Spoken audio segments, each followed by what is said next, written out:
dream a long time ago, before I had achieved anything professional.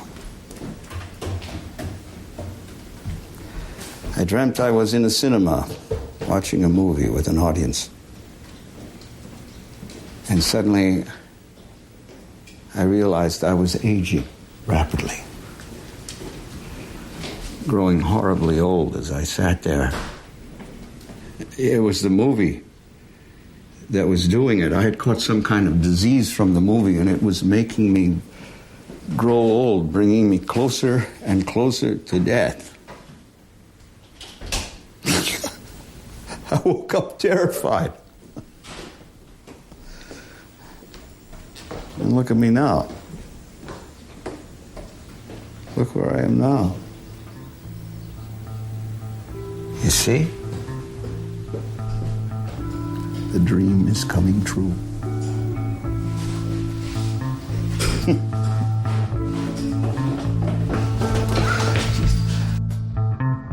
Cinesthesia, a movie podcast featuring Jason Michaelich and Jim Hickox, begins now.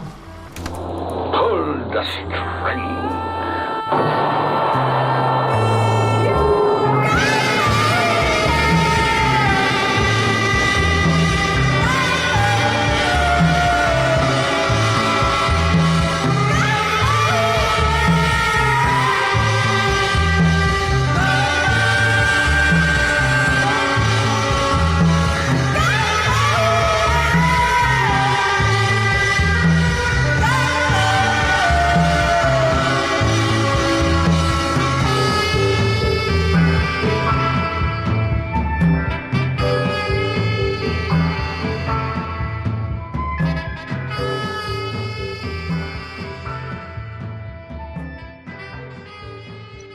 To understand physical process on Earth requires a revision of the theory that we're all God's creatures, all that Victorian sentiment. It should certainly be extended to encompass disease, viruses, and bacteria. Why not? A virus is only doing its job. It's trying to live its life. The fact that it's destroyed you by doing so is not its fault. It's about trying to understand interrelationships among organisms, even those we perceive as disease, to understand it from the disease's point of view. It's just a matter of life. It has nothing to do with disease. I think most diseases would be very shocked to be considered diseases at all. It's a very negative connotation. For them, it's very positive when they take over your body and destroy you. It's a triumph. It's all part of trying to reverse the normal understanding of what goes on physically, psychologically, and biologically to us. It's a lot more philosophical than I thought it was going to be. Oh, no. Cronenberg is like, that's what he does. I didn't know that. Yeah. He just thinks about things a lot. Good for him.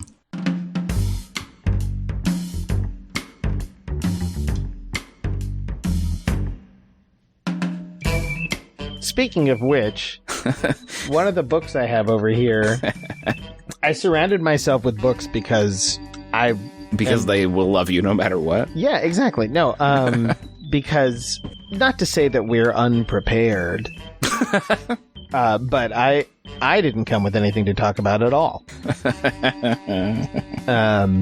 Just a pure desire to talk to you and to be a part of the Spooktober.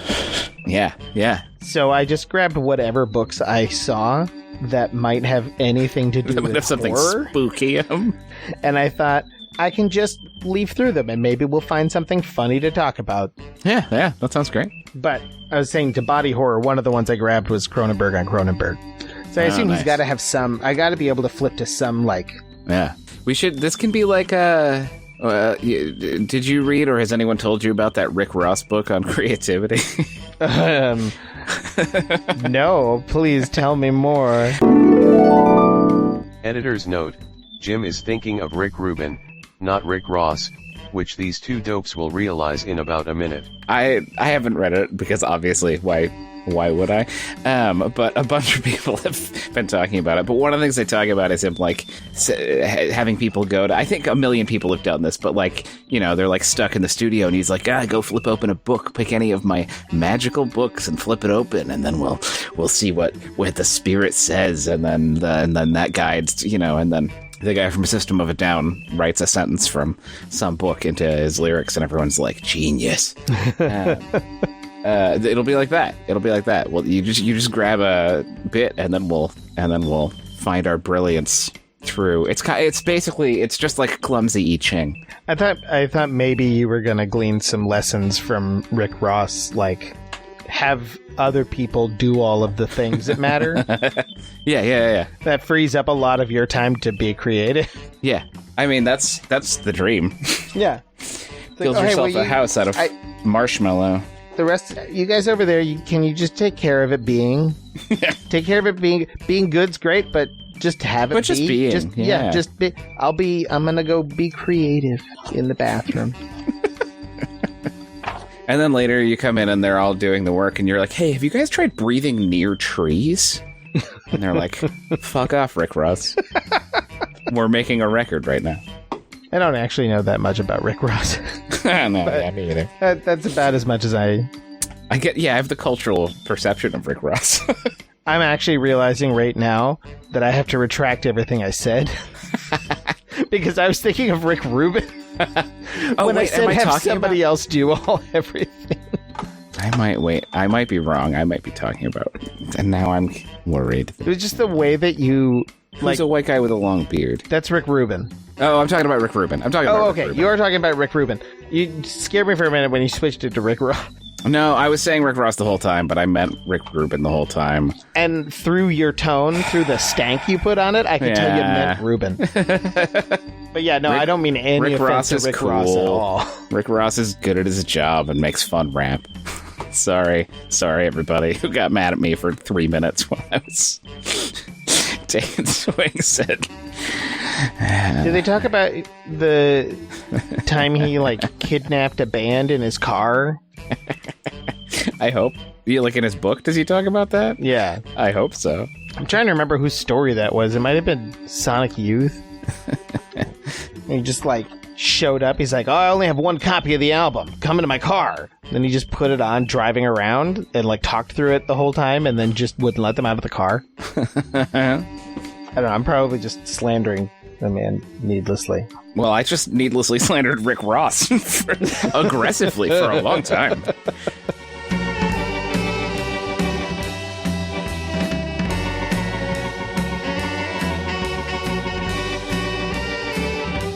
I'm right now very sleepy, which I don't have a good excuse for because I sleep enough. I just don't sleep well lately. I mean, that would mean you're not sleeping enough. Well, but I sleep for a number of hours that feels adequate or beyond adequate. I just I'm just not doing a good job lately. Which is super frustrating because that's yeah. Well, this is it's frustrating because that's also my problem in life, where I get things done, but I just not nearly as quickly as I want. And now I'm having the same problem while I'm sleeping, which is my escape time. It's rude. It's rude of my body. It's rude of my brain.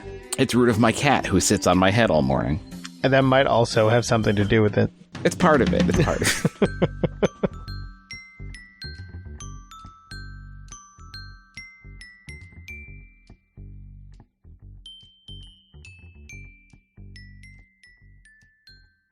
So that's actually interesting. I mean, you've seen a lot of Cronenberg's movies, right? Several? I wonder why you wouldn't assume that he would be philosophical. What do you think about the films put you in that mindset? I don't generally think of filmmakers as being philosophical people, I think, as a broad swath. So I guess I'm jumping off from an unfair starting point because probably a lot of them are. No.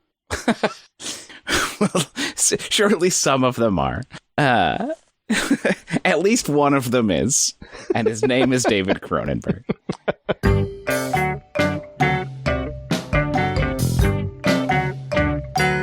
I'm not made to do the thing, you know? To like live life under capitalism. I have been thinking a lot lately about how I'm worried that the trajectory of my life at this moment, here's my midlife crisis.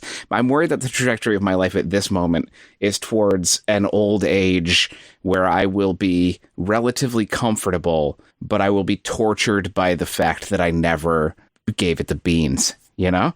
I feel like I need to spend more time struggling now, and then later when I'm old I can also struggle. but knowing that I did everything I could, you know?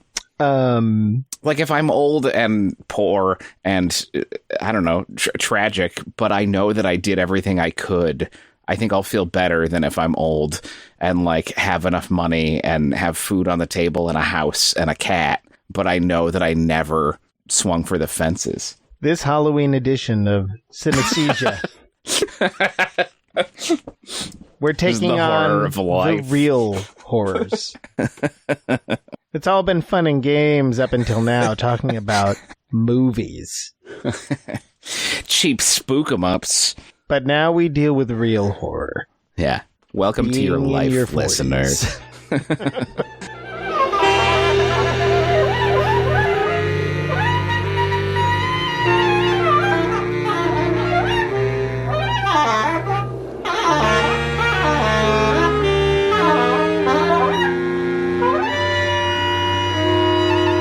It's hard, man. It's hard. Although, forgive me. Although, as your boys get older, surely at some point it'll get easier again. Yes. Because surely they can't be more than 8 years out from being like, shut up, Dad, leave me alone. Right? Oh, I'm praying. No, obviously my heart will break, but I expect at some point. I mean, I'm surprised it hasn't hit already with Gus, but he's still, hanging back in the cut. But sure. I'm assuming it's going to get easier as the boys get older. That's what I've been saying all along, but somehow, for some reason, it now feels like, I guess now that I'm 40, it's like, oh yeah, as the boys get older, so I'll be, like 44, 40? Oh, sure. 5? It's okay. 45's great. No, it is. I'm just... some of my favorite records are 45s. I'm feeling mortality. Not, like, soon mortality, not near mortality, but I think for the first... I mean, not for the fully first time, but it's a new understanding of it. Yeah. I'd actually relate it much to having children. It's one of those things that you can understand everything about it except how it actually feels. Right? Sure. So it's one of those things where, as ready as I was to be a parent, as much as I was like, sure, on toward, I got to the other side of it and I had no idea. It was like, whoa, okay. It's like I thought of it, if anybody, I would be ready. Yeah. But no, it's a different feeling. But I think there's a similar truth to dying. No, to the feeling of mortality. Yes, like Gus literally turned to me the other day and said, "Dad, I just feel like I'm not ever gonna die, and I'm never gonna get old." And granted, the only reason hold on to that, buddy. Hold on to that as long as you can. Well, it's also, I mean, I'm not ignoring the fact that by saying that out loud, what he means is, I think I'm definitely gonna die. Sure. Like, I'm not ignorant of the anxieties being covered there, but I also, when he said that, I was like, oh, I don't feel that way anymore. I definitely don't feel that way anymore. Yeah. If I have a new ache in the morning, I'm worried that it's gonna be permanent. Yeah. Oh yeah. Yeah.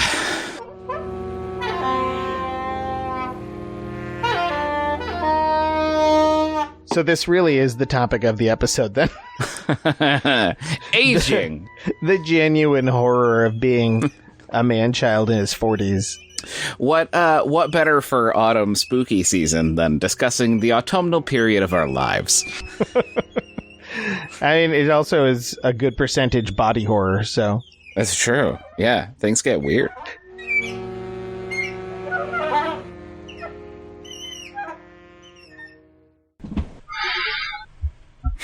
Did you teach camera? Yes, Jason, I teach movie. I'm genuinely just curious. I teach movie. I teach camera. Picture camera. Picture camera move. Move, camera, move. Shadow. Honestly, pretty good film class.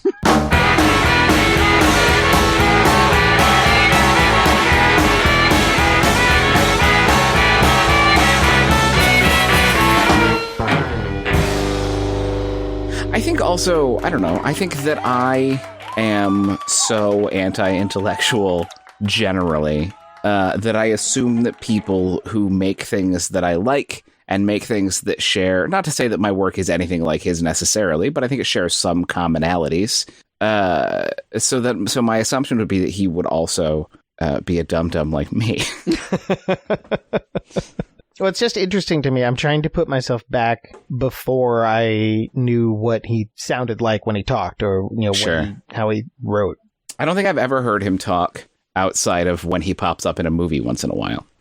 Oh, okay, yeah. So I've seen him live actually. Doing what? At the Just at a grocery store. No. It was Skateboarding. A screening of Eastern Promises in New York when it first came out. Sure. So he was there. I think he actually had Vigo with him. My first assumption would be like he shows up and he offers to fight anyone naked at the end of the movie. But clearly I'm inventing a different man. He was there and he just waxed philosophical about the promises of the East. Well, it's interesting to me because I perceive all of his films, and I think that many people perceive his films this way. Like, I think this is sort of the way they're discussed generally. As philosophical screeds? Well, as being intensely cerebral, as being more analytical than other genre films or other films in general. Weird. And that's always been my sense of his work, even before listening to him talk. Both from like the films as I saw them and from hearing other people talk about them. Sure. Anyway, it's just interesting to me that I would have that impression and you would have the opposite impression. Or, I mean, not even that. It's just... I mean, I hadn't really thought about it, but his films don't strike me as specifically philosophical. So I never, I don't know. Yeah, no, I'm interrogating in myself where that idea came from. Yeah. Right? Like, sure. That's what I'm trying to go back to before. I'm trying to remember what it felt like to watch his films for the first time and when I knew who he was as a figure. Yeah. Versus when I saw the movies. But I'm not sure I can necessarily parse it out. I will say it might have to do with the fact that I think the first movies of his I saw were the ones that were coming out when I started getting into movies, like as a real serious thing. What would that have been? So that would have been like Existence. Okay. Spider. Oh, I don't think I've ever actually seen Spider. Oh, so this is, I think this is actually maybe the crux of it, is that I think of Spider as this very specific, like, I don't know, crux point in his career. Okay. Because Spider is just it's a straight psychological story. Okay. There's no horror or science fiction or other genre elements to it. Weird. It sort of has the trappings of a thriller, maybe, but it's mainly about this guy who can't remember where he came from or who he is, and cinematically exploring the psychology of him experiencing that and then the sort of trauma of remembering. Okay. That's a real high-level description based on the last time I saw it, which was 20 years ago. Sure. But my only point being is that film, certainly to an overly serious teenage Jason who was already a member of the philosophy club at his high school to watch Spider, it felt like such a deliberately philosophical film. Sure. Because it is literally just going over memory and reality and delusion but as I said, visually it's Cronenberg. Like, he finds a way to do that. This actually taps into another element of why this also relates to me just being maybe a little too dumb to know, which is that I also don't. I've read almost no philosophy. I don't know philosophy. So I do see Cronenberg's films as dealing with limits of the human experience and how they affect people, which I guess is maybe intrinsically philosophical, or like pushes into, it's hard to deal with that without trying to engage. If you're trying to find an answer, you have to do it through philosophy, maybe.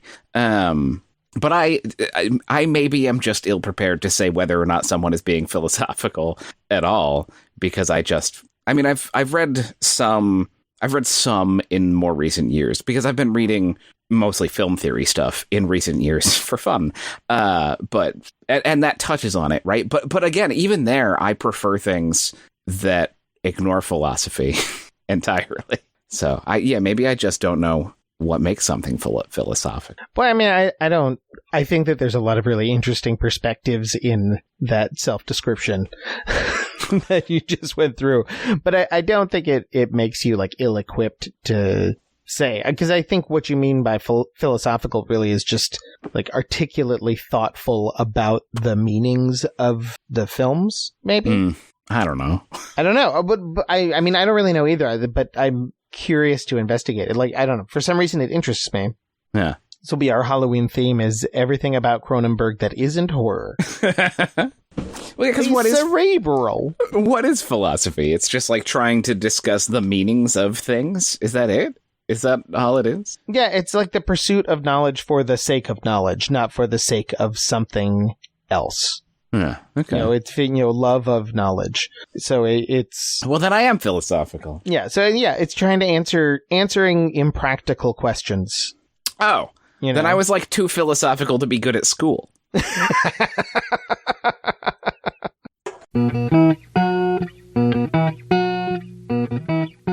right, let me see what other books I have here. Just to, I mean, I was trying to make the body horror segue, but I grabbed Cronenberg, and so of course we got philosophical. Because any page of this is going to be, well, I was being very thoughtful about my own misogyny, and I decided to depict it frankly as if we were alien species. That's so funny. I could imagine him just being like, make the fly guy goopier. Yeah. I feel like that's usually what I'm yelling on set. More slime. Well, I don't know what he's saying on set. Sure. Sure. It was more of like, what is he saying over dinner with the lead actors? Right. Oh, man, I've been watching videos of Friedkin lately, being like, I love Tommy Lee Jones. Tommy Lee Jones shows up, I tell him where to go in the room, who to talk to, he does it. And then Javier Bardem comes in, and he's like, hey, I wrote this whole book about my character that I want you to read. And I say, okay, and I throw it away, and I tell him I read it. Oh, man. Yeah, great. Yeah, Friedkin is a great... It's like 60% accurate in everything he says, but he just says it's so good. Yeah, exactly. He was a real showman. He comes in and asks me why his character's doing stuff. And I'm like, you just make stuff up. You just gotta lie to him. Come up with some bullshit and say it. And then make him do the thing that you're supposed to do. Yep. He did another horror movie. The Exorcist. Another horror movie. After that, didn't he? At least one. He must have. I don't know. I mean, it would be shocking if no one was like, let that guy make another horror movie. Well, I don't think he was really interested in making a horror movie to begin with.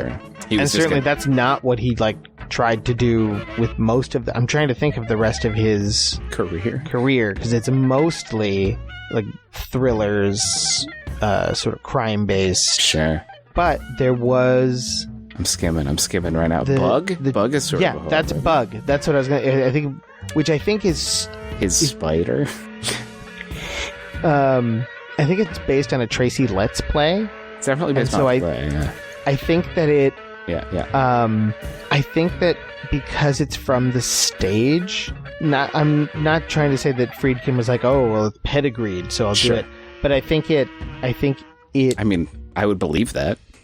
Because I think because it like existed as played on stage and as a play. Yeah. I feel like maybe for some reason that gave him the distance to decide to actually shoot horror scenes again. Because when you do it on stage, there's not like any of the heightened visual effects that you can do with cameras to actually make something turn from a sort of a horrific dramatic scene to a horror experience for the audience. But I think that's the only other time I could really say that he went there. I mean, he made films that had existential horror at their core. Sure. But they were not usually expressed in the genre trappings of horror. Yeah. Which is weird, because his last name, Friedkin, implies cannibalism, you know? And you would think that would be something a guy would have if he ate people. I saw him in person once. Oh, yeah? Yeah, he came to a screening of Sorcerer, and afterwards there was like a Q&A, and the person was trying to ask him questions about Sorcerer, and he just told us like a really long story about, the Duke. Who's the Duke? As an actor, that's his nickname. Racist. John Wayne? Yeah, he told us a really long story about John Wayne, like getting into a fight at a screening of something at some time. I wish it was a funny story, but I don't remember. Yeah, he's a real raconteur. Yeah. I saw him live too. Actually, I think I saw him twice because it was for the same. It was like two different times in the same weekend event. Because two different screenings. One for Sorcerer, and one for shit. Just give myself enough space for an edit there because I'm blanking on the name of the goddamn movie. It's the Killer Joe. Yes, thank you. Really? Yeah. So it's one of them was a screening of Killer Joe, and so he was doing a Q&A after Killer Joe. Great. Which is another Tracy Letts. Along with Bug. And, actually Killer Joe does have... some horrific stuff. Well, it's certainly some horrific stuff. Some Friedkin. Yeah. But also a touch of supernatural. Oh, that's true. Anyway, mostly what he talked about after the screening was Clarence Carter's Stroking. Great, yeah. Because that's what plays over the end credits. Oh, okay. Great. And he basically came out and he was like, I just want to clear up everything. I'm not a misogynist. But also, how about Stroking? I'd put that at the end of any movie. Sure, yeah, it's a great song. End of The Godfather. Stroking. She's looking through the door. He's looking at his capos. The door closes. Chunk. I'll be stroking. Yeah. I mean, he's right. It is a great song. Yeah. He's not wrong at all. Yeah. Also, I don't know. I would be more inclined to watch The Godfather. He's not wrong on any particulars. But I thought it was funny that was the most of what he talked about at the Harvard Film Archive. Yeah. It seems like he's just going to talk about whatever he's been thinking about. Yeah. Or really whatever he's sort of... I mean, he was. Sure. I mean, he had the cadence of a very practiced speaker. Yes. And he was essentially doing stand-up. Yeah. Just without calling it that, right? Like, he's doing a very niche kind of stand-up, which is to be the funny raconteur who's, does Q&As for stuff. Yeah. And so it's not like he was like, oh, I really want to talk about this today. It's more of like, oh, I have this bit. Yeah. Or this bit will work. Yeah. I don't think I've done this bit for them yet. Yeah. Which I want to hasten to say, that's not a criticism. No. That's that admiration. I'm appreciating his craft. Yeah.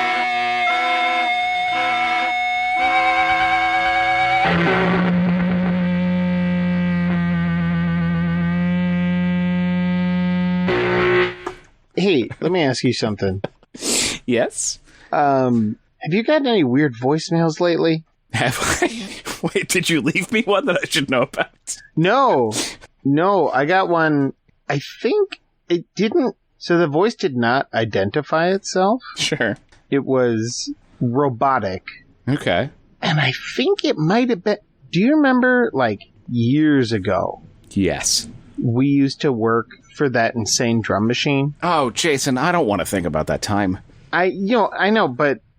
You're not suggesting that you got a voicemail from the insane drum machine. I think I did. We absolutely destroyed that. I thought so too, but it was a robotic voice, and it knew me, but it didn't sound like those robotic voices where there's like a pre-programmed list of words and it's selecting from them. It flowed a little bit more than it was muttering to itself, Jim. I don't like on that. the phone call. I don't like that, Jace. I was saying something about a satellite. What does that mean? I mean, I know what a satellite is, but what does that mean? I don't know. So I didn't know if it had called you too, or maybe it just found my number. I'll be honest, I haven't listened to my voicemails in a month. Okay. Well, probably it was just trying to sell me like a car warranty, and it was some other thing. It's probably not. Okay, I'm probably just overreacting. Okay. But it just... I don't like that, Jason. I just had like a pit in my stomach when I heard it. Yeah, of course. That was the worst period of our lives. It's dead. We killed it. We definitely killed it. Yeah. I don't need to worry about that. It did used to mutter to itself, but we killed it. Okay. All right. Check your voicemail. Just let me know. Okay. Just due diligence, putting fears to rest. Sure. Yeah. If it didn't die, it's got to be pretty fucking pissed. I don't want to think about it, man. Where can you go? Where can you go with that? Where can you go with that line of thought? Nowhere good. No. Oh, God, no. It has to have died. Yeah. No. It's been years. It's been years. It would have contacted us earlier. Yeah, if it was still alive, we wouldn't be. That's pretty clear, right? Exactly. Yes. Okay. Yes. We're here. All right. Therefore, it is I'll not. sleep better tonight. I'll sleep better tonight. I know we promised never to bring that time period up again, but I just, I got worried, man. Yeah, no, I get it. I get it. It's dead. Okay.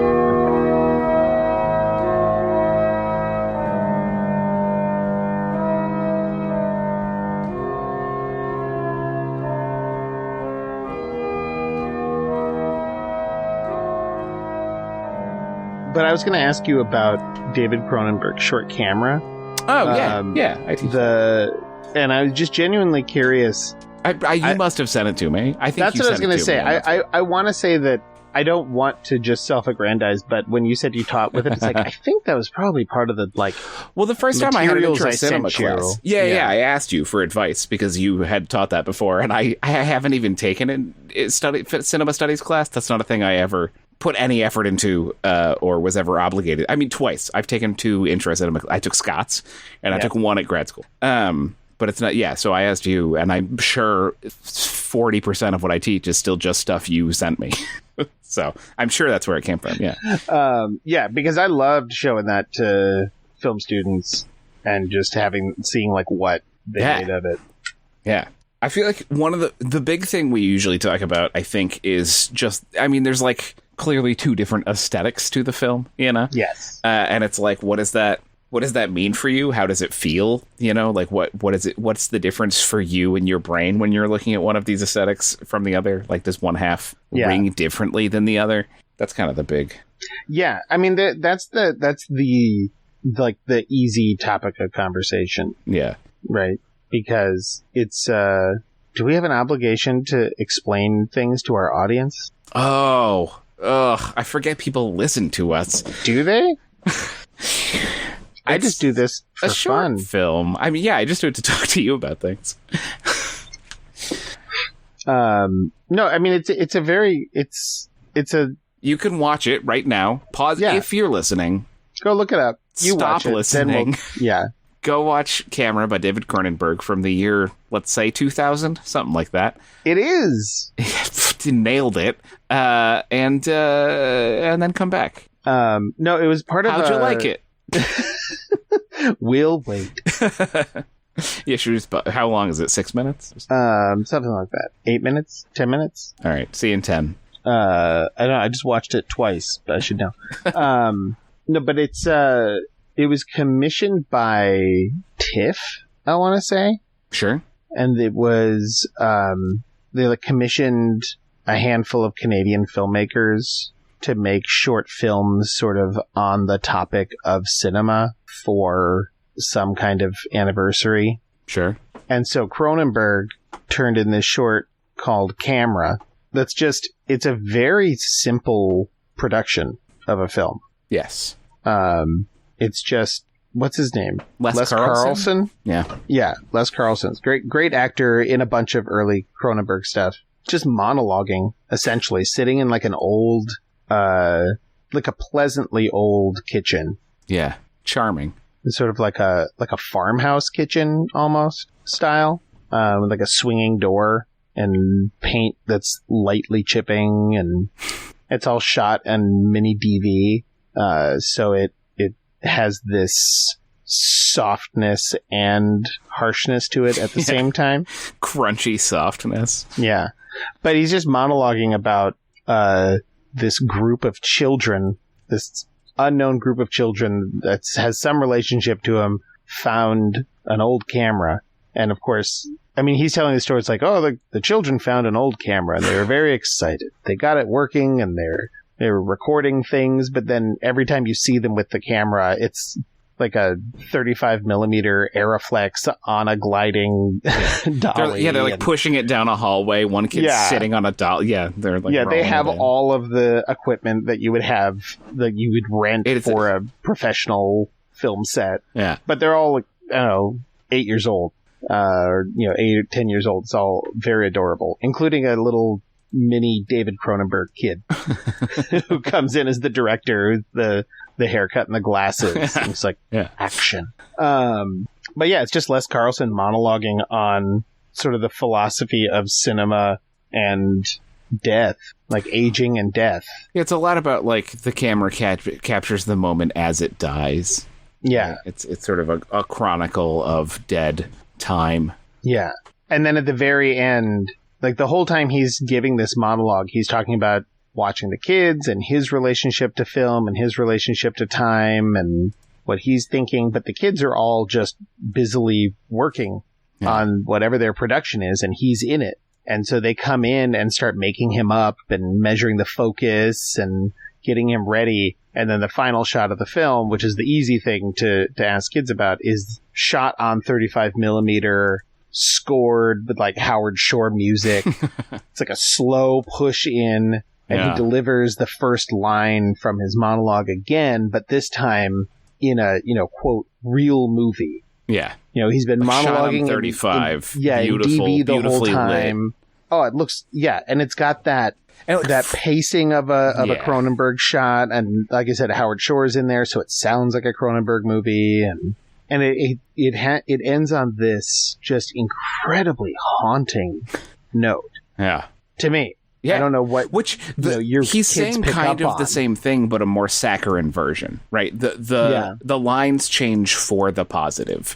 The first time through, he's sort of opining death and aging, and then the second time, it's almost the same, or it's like the same ideas, sort of, but they're presented with a much more positive spin, where it feels optimistic in a way, where it's it fakes towards optimism. But he only gets the first line out. Yeah. And then the camera just holds on him. Yeah. And what Les Carlson does with his face is he just starts deteriorating on the inside. Yeah. He starts performing silently for the 35 millimeter camera that he could capture with his presence that way.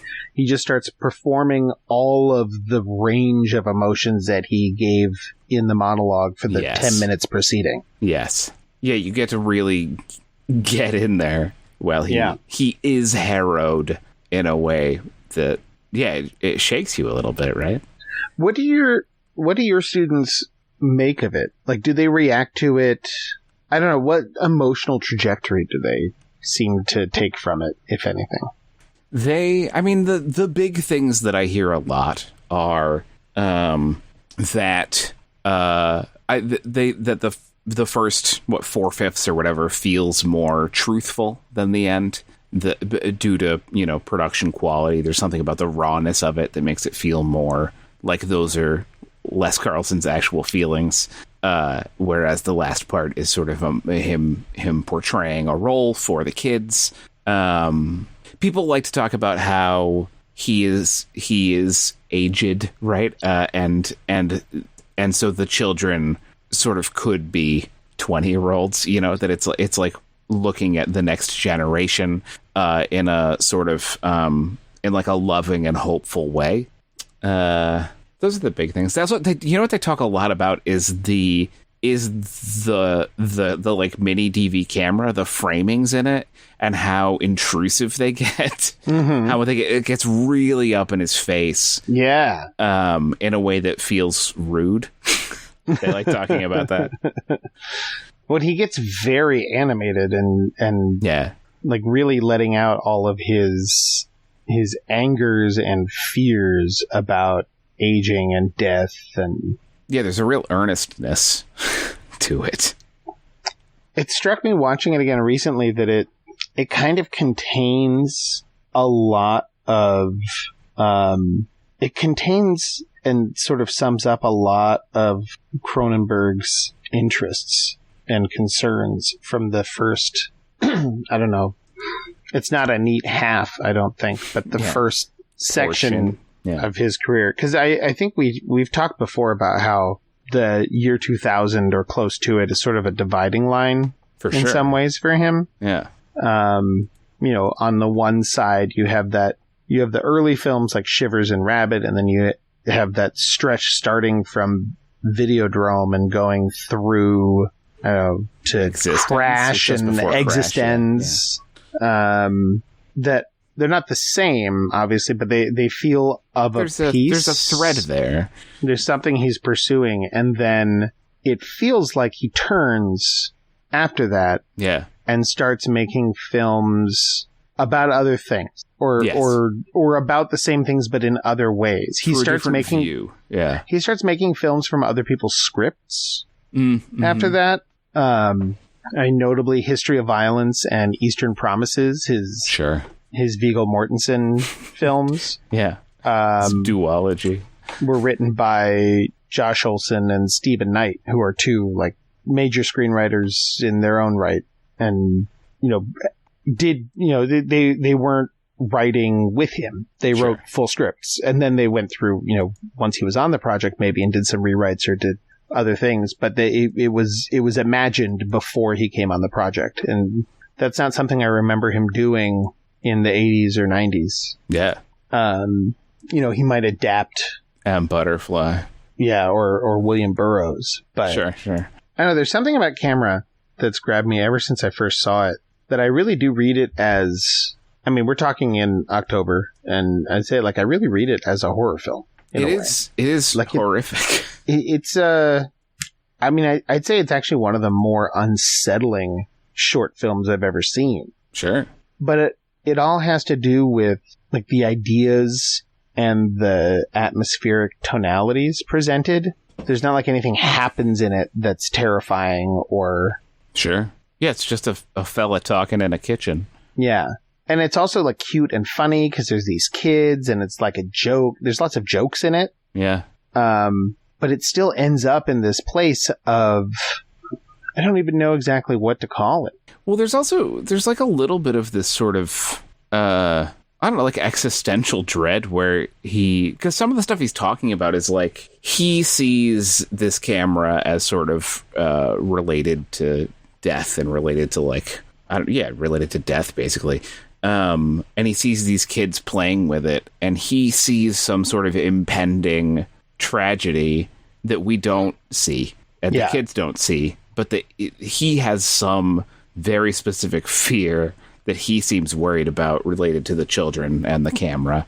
So there's like a very, dreadful underlying current that we don't see get explored directly. But it does, but there is that that sense that the kids are getting drawn into something he finds really dangerous and really terrifying. And the camera itself, he almost treats like a monster. Yeah, exactly. But it's a very Cronenberg monster in that And one of the things that makes Cronenberg's films distinct to me is that even though he makes, and I'm specifically talking about the first chunk, you know, the Rabid, Shivers, The Brood, Videodrome, Sure. Dead Ringers, Crash. He's examining things that, or looking at things that are shocking. Sure. And maybe horrific, maybe monstrous, but are also maybe inevitable in some way. Or maybe, one of the things I always find interesting is this suggestion in Cronenberg's films that all of the horror is only horrific because of our point of view, because of where we are standing on things. Sure. I think about Shivers a lot, where, I mean, that's a movie that, if you take a broad enough step back, reads like a zombie movie, essentially. Sure. Right? Like it's people getting taken over by some force. Yeah. And, becoming, they're still people. They're still standing there. They still look like people, but their values have been upended, and they're becoming, more violent, more sexual, more, not bestial exactly, but sure. like more aggressive, more instinctual. Mm-hmm. And the bulk of the film is this like horror at this happening. Yeah. And the main hero is trying to escape or fix it or get out of it. But there's this way that it ends where, and I think somebody else has made this observation before me, but I couldn't tell you when. Sure. But there's the big end of the film is like in a swimming pool where the one lone guy who hasn't been turned yet is finally cornered by all of the changed people. Mm-hmm. And one woman who is sort of a love interest in the film has been changed, and she's coming towards him in the pool. And there's almost this erotic aspect of desire to it, not just horror, right? Like she's coming to get him. But what does getting him really mean? It means he's transformed into one of these things and goes with her and goes with them. Yeah. And then the end of the film, they're going out to like spread throughout humanity. And it always makes me think of, always makes me think of I Am Legend. Sure. And the connection of I Am Legend to Romero's Night of the Living Dead. Because the whole idea of I Am Legend, it's the Richard Matheson book about, the last man left on Earth, an Earth populated by vampires. Mm-hmm. And the guy spends so much time, battening down the hatches and figuring out how he's going to get food and kill vampires. And, he's fighting and fighting against this changed world. Yeah. And by the end of the novel, he actually has the realization that, like, no, the world's fully changed. Yeah. Now I'm the monster. Yeah. I'm the legend that they're all terrified of, because instead of a world dominated by humans with like a lone monster coming out to kill humans, it's a world dominated by vampires with one dude. Yeah, he's the Count coming Dracula. out to kill. Yeah. And just the way that these value systems can be reversed. Sure. In horror fiction, and what's horrific is often also what's desired. Yeah. And that, I mean, sort of more blunt horror fiction just kind of plays with that for prurient, titillation. Sure. But somebody who's thinking on the lines of a Matheson or a Cronenberg is actually delving into, like, well, what would it mean really if this was the new paradigm? Yeah. Yeah. And I remember that Romero talked a bit about that in terms of the Dead films, where, the dead are rising from the grave, and it's obviously horrific, and people are dying and getting eaten, but also it's just people. if that's the new way of being, like at a certain point, if it hits a tipping point where like, no, that's accepted now. That's most of us at this point. So yeah. Like there's all kinds of horrific things that we countenance every day. Yeah. Just by living and working in the society that we do. Yeah. And because it's factored in as part of business, it's factored in as what's normal. Right. It may be something that we can say, oh, that's too bad, and oh, we should try to change it or try to make it better. but it's not the kind of Band-Aid ripping off moment of horror Right. that you get when you then translate these things into the metaphor of zombies or, sex Something creatures otherworldly. from space. Yeah. Or a mysterious camera gliding around the house with precocious little children, sucking Les Carlson's soul out Yeah. because he can't stop acting for Right. the camera. Yeah. Yeah, he is compelled to perform. I don't know. Do you have any thoughts on that? I like that you sort of are identifying. I don't know. I agree with your phases of Cronenberg. I agree with the way you break them up, and I think it's. I don't. Did you watch the more recent of the two Crimes of the Futures? No, I'm still stuck. I haven't seen anything since Cosmopolis. You don't have to watch them chronologically. No, but I want to. Yeah. No.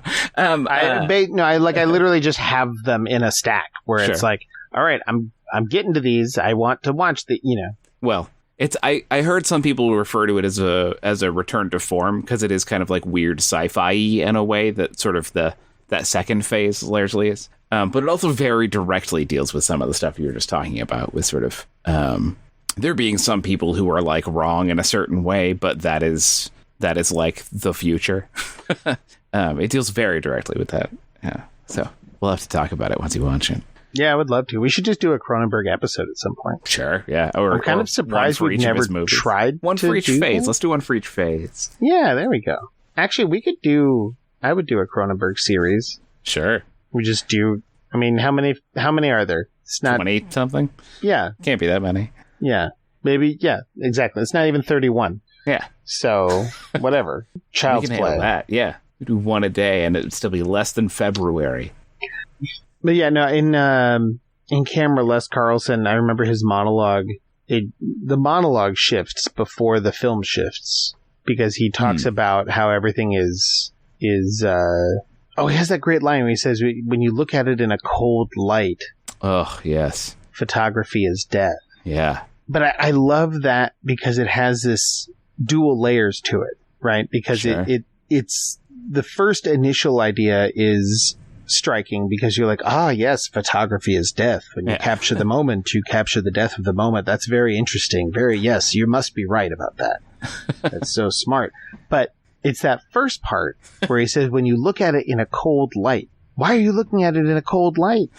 You could look at it in other lights. Yeah, you look at it in a warm light, photography's full of life. Yeah, and the thing is, Cronenberg knows that. Yeah, of course. That's why it's there. Yeah. It's to sort of signal to you. It's like this is in the perspective. Now, the important thing is it's not just that it's like, it's just a matter of perspective. Change your mind and the horror goes away. It's like, no, it's still horrific because you can't change your mind like that. Yeah, That's exactly. not how minds change. You have the mind you have because of the circumstances you are from. Yeah. And you are not going to change to accept these things. Yeah. You're going to be replaced by these things. Yeah, exactly. And maybe it's just because I was watching camera and then going to work at a preschool surrounded by precocious children who are going to replace me. Sure. But it resonated. Yeah. Yeah. I mean, it's also, I think, just being middle-aged. We're middle-aged, right? Yeah, man. Yeah. Just being middle-aged and medium successful in life, It's probably even if you're super successful in life, know, if you're, I don't know who's 40 and super successful, but somebody, and they're probably looking at people who are 20 and pretty successful and feeling it in the pit of their stomach. Well, I think a lot of the more successful people get more aggravated. Yeah, Those are the ones you really hear being like, well, this new generation doesn't care about anything that is valuable. Just trying to dismiss them entirely. I watch a lot of YouTube videos on music production and audio technology, and there's always videos of guys coming out being like, why Gen Z hates music. It's like, do they? You're like, they definitely don't. I think they are maybe just using it differently than you. Yeah, exactly. And me. They're making sounds you're not used to. But that's fine. Yeah. Yes, I see. You could find a video of a Gen Zer dancing in 8 seconds on the internet. Yeah. They clearly like it. It's interesting, too, because in camera, Les Carlson has this turning point in his monologue, and it's emphasized by the one thing you could call an awkward cut in the whole film. But I don't think it's accidental, but it's this one thing where it's still in the mini DV section, and it's this shot of Carlson laughing. Okay. And when I watch it, every time I watch it, it almost feels like it starts too early and ends too late, but just by a fraction of a second. In that way that when you watch amateur films or student films, and there's edits where it's not doing something interesting, really. There's not like experimenting. Like something interesting is about to happen. Yeah, or they haven't learned which frame to cut on yet. Yeah. They know that they want this shot of this thing happening, but they don't realize that they can jump into it later, and our brains will fill in like the missing second and a half of information, and it'll flow better. And it almost feels like that, but again, I mean, this is a master filmmaker that we're talking about.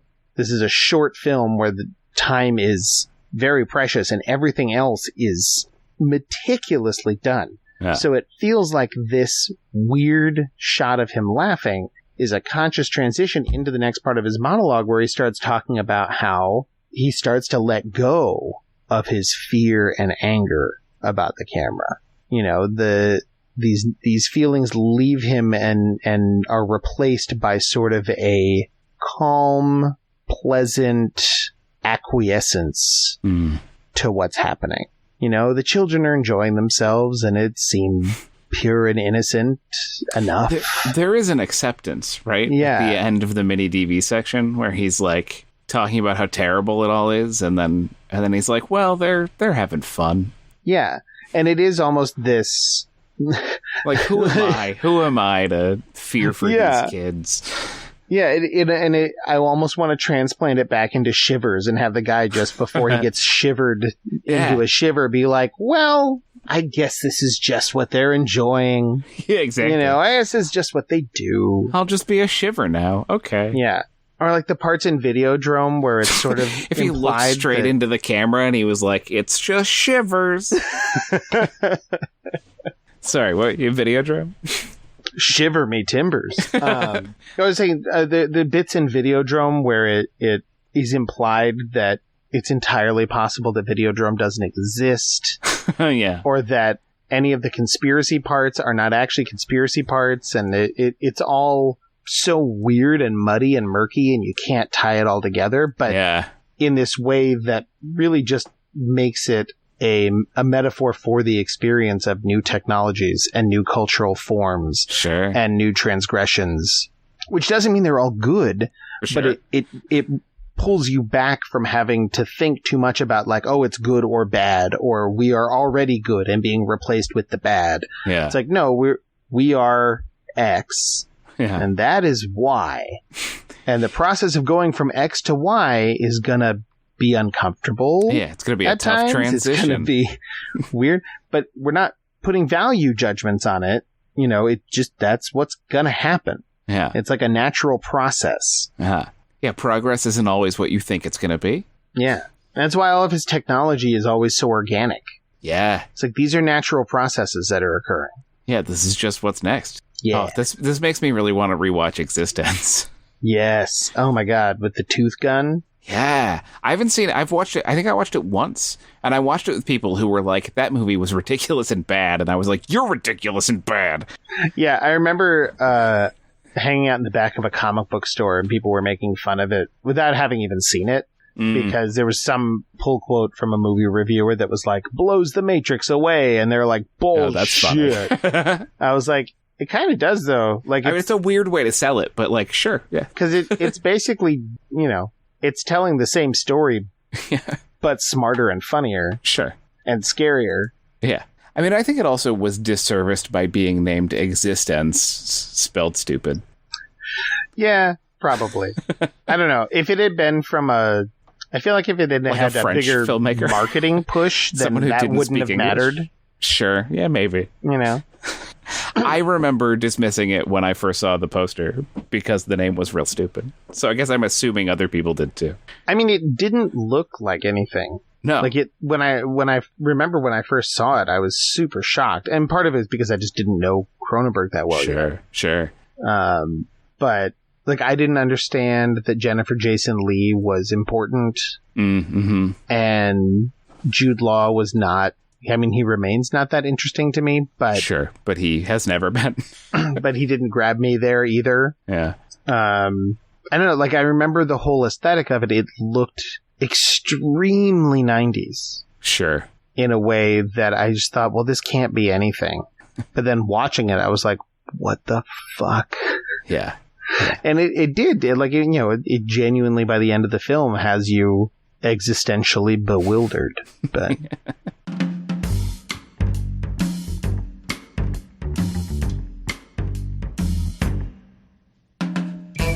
I'm not sure why the different perceptions of Cronenberg is so interesting to me. Sure. You know? Well, it's clearly striking. It's clearly striking because you clearly perceive him to be philosophical in a way that is apparent. and maybe I'm coming in remiss not knowing that, or seeing something different than you're seeing, or just understanding it differently. I don't know. What also just seems like your personality and your way of being is not going to. You're not going to be sitting there watching a film and asking yourself, how much did the filmmaker think through his themes? Oh, that's true. I don't care at all. You're never going to think about it from that perspective. And I mean, God willing, I won't either in that precise of setting terms. Sure. But I do watch things, and I don't know why, but I wonder, or I think that I perceive that a film is being more deliberately thoughtful than another film. You know, there are the truths that are found just through sort of lashing around, and sure. you know, in the kind of trash genre of films that we love, there are these ecstatic moments that come just they may as well have been accidental for all of the different things that had to happen for that one, you know, flash of glory. Sure. But then there are films that get there in a more exacting analytical way, right? And sure. I'm not sure if that dichotomy makes sense. Yeah, I think so. Or if I'm just really tired. No, yeah, I think it does. I think it's that's like like what Roland Barthes talks about is like the studium and punctum kind of, right? Where like there's the like sort of intentional creation of the artist, and then there's like the chaotic world bits that jab through and grab you. Yeah. I think I'm like, yeah, exactly. It's like Manny Farber. You know, Manny Farber. Sure. Manny Farber. So are you except saying that I'm saying that instead of Cronenberg's white a elephants and termites, Yeah. I'm saying like cool real elephants and termites. Sure. Like I'm happy with either one. Sure. Well, also what Manny Farber is dismissing with White Elephant and Termite is because he talks a lot. He's like, people who are trying to make a perfect thing end up making a sweet humidor or whatever, right? But Yeah. but someone could also try to make something and make a beautiful sculpture, right? There is a world for carefully crafting a thing and having it be nice. Yes, agreed. Yeah.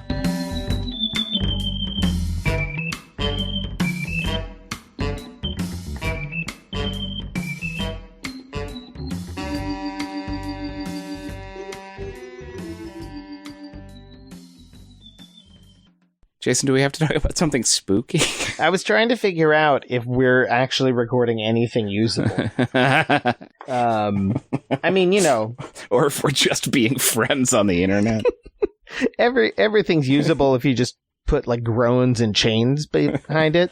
Oh, that's true. We could just have a normal conversation scored by spooky sounds of Halloween. Then at the end, a Vincent Price sound-alike can come on and say, and both of them were dead the whole time. Yeah. And everyone will be like, I'm never going to splittooth.com ever again. Really, it's just scary for Brett and Chris. The tooth would fall out. Oh.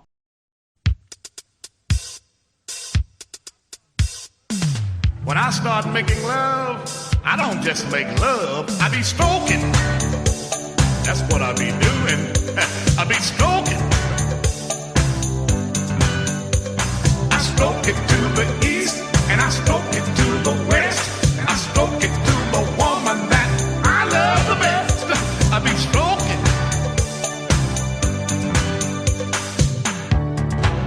Let me ask you something. Cinesthesia is produced by Iguanodonald Studios and distributed by Split Tooth Media.